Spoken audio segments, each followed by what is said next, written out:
Witness Mr. Henry Bemis, a man whose only crime is a love of books, a desire for solitude, and a need the world refuses to understand. He's about to discover that in a world where time is the rarest luxury, having too much of it can be the cruelest punishment of all. For today, Mr. Bemis enters a world beyond noise, beyond interruption, into a silent corner of fate we call the Twilight Zone.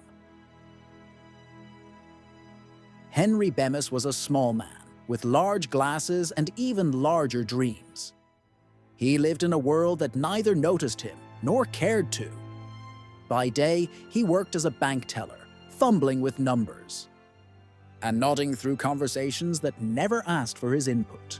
By night, he retreated into pages, old books yellowed by time, filled with faraway lands, great ideas, and worlds where men like Henry could matter. Reading was not just a pastime, it was salvation. But not everyone understood that. His wife, Helen, thought books were a waste of time. She mocked his reading, tearing pages out when she was angry, blacking out lines of poetry he tried to enjoy, treating literature like it was his mistress and not his lifeline. His boss was no kinder. Henry was caught reading on the job one too many times, and stern warnings followed. "Books won't balance ledgers," Bemis, his superior, barked. So Henry learned to hide. He stuffed paperbacks in coat pockets. He squinted at paragraphs during lunch breaks, and every day he longed, not for money or fame, but for quiet.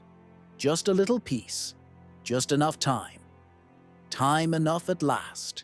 And then came the end of the world. It happened on a grey afternoon like any other.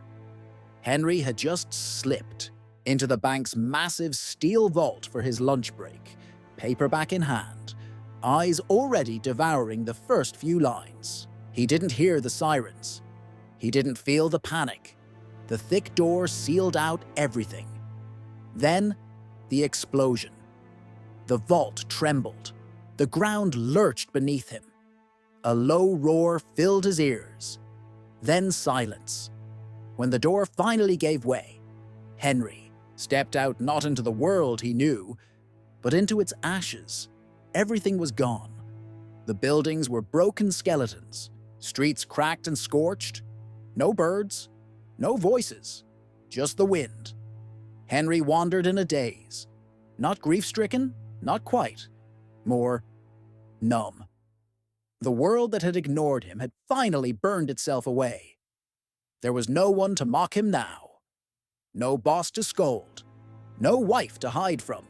Only silence. And then, among the ruins, he found it. The public library. Miraculously, it still stood. Shattered windows, crumbling columns. But the books inside were intact. Thousands of them.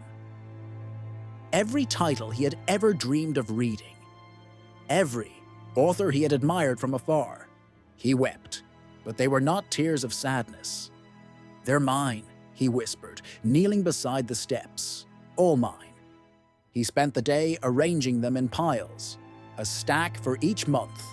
He made lists, plans, a lifetime of reading ahead. No one to interrupt, no clocks to obey, just books and time.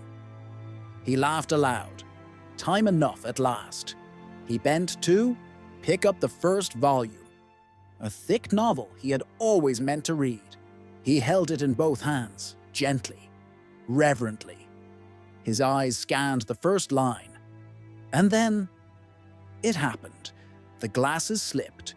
He fumbled. They fell. The sound of breaking glass echoed louder than the bomb.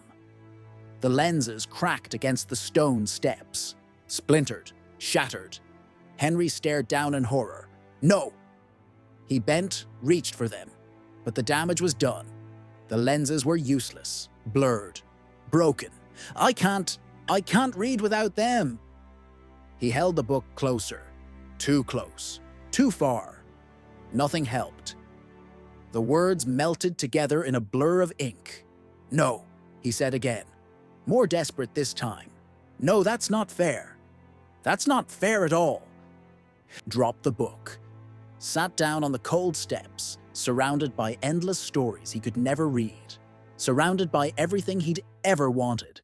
Now out of reach, he had survived the end of the world. He had finally gotten what he'd always dreamed of. But fate had one last page to turn. There was time now, time enough at last. But not for Henry Bemis, not anymore. Mr. Henry Bemis, now the last man on Earth, surrounded by the very thing he once prayed for, time. But in the end, time granted him its gift, with one devastating condition. In this strange land, where irony is law and justice wears a crooked smile, he found not freedom, but torment. A final chapter, written only in the ink of cruel fate, filed permanently under B for Bemis in the Twilight Zone.